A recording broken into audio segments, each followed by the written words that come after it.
Hi ನಮಸ್ತೆ ಎಲ್ರು ಹೇಗಿದ್ದೀರಾ? Welcome back to my YouTube channel Ananya Ramesh. ನಾನು ಇವತ್ತು ಫಿಶ್ ಕರಿ ಮಾಡ್ತಾ ಇದ್ದೀನಿ. ಅಬ್ಬಬ್ಬಾ, ಸೂಪರ್ ಟೇಸ್ಟ್ ಅಂದರೆ ಸೂಪರ್ ಟೇಸ್ಟ್. ನೀವು ಒಮ್ಮೆ ಈ ರೀತಿ ಮಾಡಿ ನೋಡಿ, ತುಂಬಾ ಚೆನ್ನಾಗಿರುತ್ತೆ. ಒಮ್ಮೆ ತಿಂದರೆ ಇನ್ನೂ ತಿನ್ನಬೇಕು ಅನಿಸುತ್ತೆ.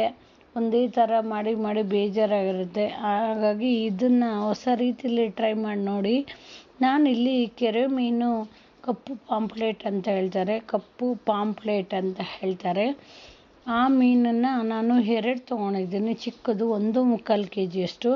ಇದನ್ನು ನಾನು ಉಪ್ಪು ಮತ್ತು ರಾಗಿ ಹಿಟ್ಟು, ಅರಿಶಿಣ ಹಾಕಿ ಒಂದು 4-5 ಸಲ ತೊಳೆದು ನೀರು ಸೋರಕ್ಕೆ ಇಟ್ಕೊಂಡಿದ್ದೀನಿ. ದೊಡ್ಡ ಫಿಶ್ಶು ತೊಗೊಬೇಡಿ, ಅದು ಅಷ್ಟು ಟೇಸ್ಟ್ ಬರೋದಿಲ್ಲ. ಚಿಕ್ಕದಾಗೆ ತೊಗೊಳ್ಳಿ. ಇದು ಮಾಡಲಿಕ್ಕೆ ರುಬ್ಬೋದಕ್ಕೆ ನಾನಿಲ್ಲಿ 1 ಹಿಡಿಯಷ್ಟು ಕೊತ್ತಂಬರಿ ಸೊಪ್ಪು, ಜಾಸ್ತಿ ಇದ್ರೂ ಪರವಾಗಿಲ್ಲ, ಕಮ್ಮಿ ತೊಗೊಳ್ಳೋಕ್ಕೆ ಹೋಗಬೇಡಿ. ಮತ್ತು 3 ಗೆಡ್ಡೆಯಷ್ಟು ಬೆಳ್ಳುಳ್ಳಿ, 1 ಇಂಚಷ್ಟು ಹಸಿ ಶುಂಠಿ, ಮತ್ತು ಒಂದು 4-5 ಹಸಿಮೆಣ್ಸಿಕಾಯಿ. ನಿಮಗೆ ಖಾರಕ್ಕೆ ಎಷ್ಟು ಬೇಕೋ ಅಷ್ಟು ತೊಗೊಳ್ಳಿ. ಮತ್ತು 1 ಕಪ್ಪಷ್ಟು ತೆಂಗಿನಕಾಯಿ ತುರಿ.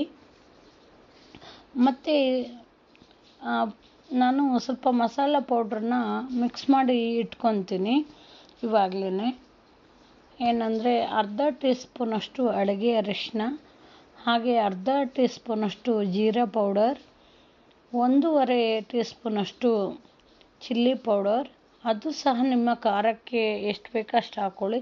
ಮತ್ತು 1 ಟೀ ಸ್ಪೂನಷ್ಟು ಧನಿಯಾ ಪೌಡ್ರು ತೊಗೊಂಡು ನಾಲ್ಕನ್ನು ಮಿಕ್ಸ್ ಮಾಡಿ ಎತ್ತಿಟ್ಕೊಂಡು, ಮತ್ತು ಒಗ್ಗರಣೆಗೆ 2 ಈರುಳ್ಳಿನ ಸಣ್ಣದಾಗಿ ಕಟ್ ಮಾಡಿ ಇಟ್ಕೊಂಡಿದ್ದೀನಿ. ಮತ್ತು ದಪ್ಪ ಗೋಲಿ ಗಾತ್ರದ ಹುಣಸೆ ಹಣ್ಣನ್ನು ತೊಗೊಂಡು ಬಿಸಿನೀರಲ್ಲಿ ನೆನೆಹಾಕಿದ್ದೀನಿ. ಬಿಸಿನೀರಲ್ಲಿ ನೆನೆಹಾಕೊಂಡ್ರೆ ಚೆನ್ನಾಗಿ ಹುಳಿ ಬಿಡುತ್ತೆ ಅಂತ ಹೇಳಿ, ಮತ್ತು ಬೇಗ ಆಗುತ್ತೆ, ಚೆನ್ನಾಗಿ ಹುಳಿ ಬಿಡುತ್ತೆ ಅನ್ನೋ ಕಾರಣಕ್ಕೆ. ಮತ್ತು ಇವಾಗ ಎಲ್ಲ ರುಬ್ಬಕ್ಕೆ ಏನೇನು ಎತ್ತಿಟ್ಕೊಂಡಿದ್ವಿ ಅದನ್ನೆಲ್ಲ ಹಾಕ್ಬಿಟ್ಟು ಸಣ್ಣಕ್ಕೆ ರುಬ್ಕೊಬೇಕು. ಸಣ್ಣದಾಗಿ ರುಬ್ಕೊಂಡ್ರೆ ಟೇಸ್ಟು ತುಂಬಾ ಚೆನ್ನಾಗಿರುತ್ತೆ. ರುಬ್ಕೊಂಡಾದ್ಮೇಲೆ ಒಂದು ಕಡಾಯಿಯನ್ನು ಕಾಯಲಿಕ್ಕೆ ಇಟ್ಕೊಂಡು, ಅದಕ್ಕೆ ಒಂದು 5-6 ಟೇಬಲ್ ಸ್ಪೂನ್ ಅಷ್ಟು ಎಣ್ಣೆನ ಹಾಕ್ಬಿಟ್ಟು, ಅದು ಕಾಯ್ದಾದ ನಂತರ, ಎಣ್ಣೆ ಕಾಯ್ದಿದ ನಂತರ ಈರುಳ್ಳಿನ ಹಾಕ್ಬಿಟ್ಟು ಫ್ರೈ ಮಾಡ್ಕೊಳ್ಳೋಣ. ಕಲರ್ ಚೇಂಜ್ ಆಗಬೇಕು ಈರುಳ್ಳಿ, ಅಲ್ಲಿವರೆಗೂ ಫ್ರೈ ಮಾಡ್ಕೊಬೇಕು. ಕಲರ್ ಚೇಂಜ್ ಆಗೋವರೆಗೂ ಫ್ರೈ ಮಾಡಿಕೊಂಡು,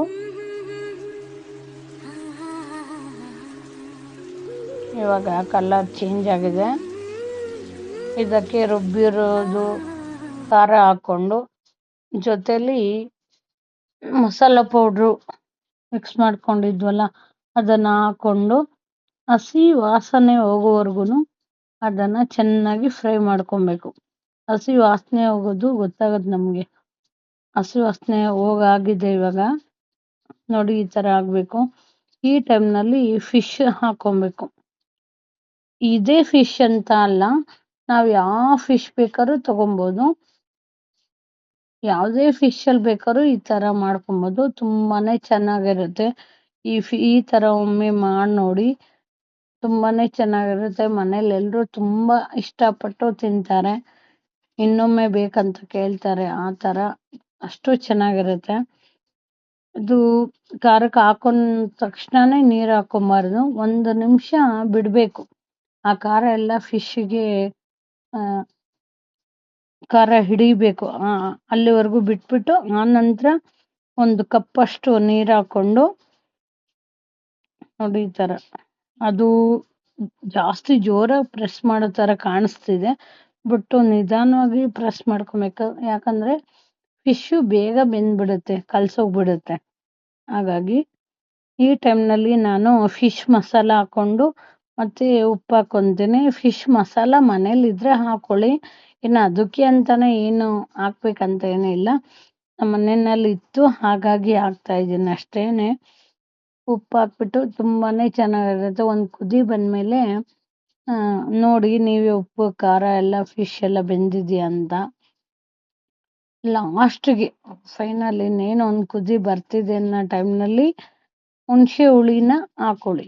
ಚೆನ್ನಾಗಿ ಕಿವುಚ್ಬಿಟ್ಟು ಆ ರಸನ ತೆಗೆದ್ಬಿಟ್ಟು ಹಾಕಿ, ಹಾಕಾದ ನಂತರ ಕೊತ್ತಂಬರಿ ಸೊಪ್ಪನ್ನ ಮೇಲೆ ಹಾಕ್ಬಿಟ್ಟು ಒಂದು ಕುದಿ ಬರೋವರೆಗೂ ಬೇಕಾದರೂ ಬಿಟ್ಕೊಬೋದು, ಇಲ್ಲ ಬೇಡ ಆಗಿದೆ ಅನ್ನೋದಿದ್ರೆ ಹಾಗೆ ಎತ್ಕೊಂಡು ಹಾಗೆ ಇಳಿಸ್ಬಿಟ್ಟು ಅನ್ನಕ್ಕೆ ಹಾಕೊಂಡು ಬಿಸಿ ಅನ್ನಕ್ಕೆ ತುಂಬಾನೇ ಚೆನ್ನಾಗಿರುತ್ತೆ.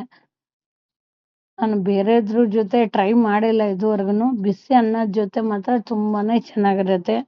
ನಿಂಬೆಹಣ್ಣು ಹಾಕ್ಕೊಂಡು ಜೊತೆಲಿ ಬಿಸಿ ಅನ್ನ ಹಾಕ್ಕೊಂಡು ತಿಂತಾ ಇದ್ರೆ ಹಬ್ಬ ಸೂಪರ್ ಟೇಸ್ಟು.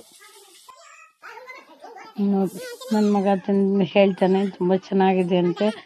Thank you.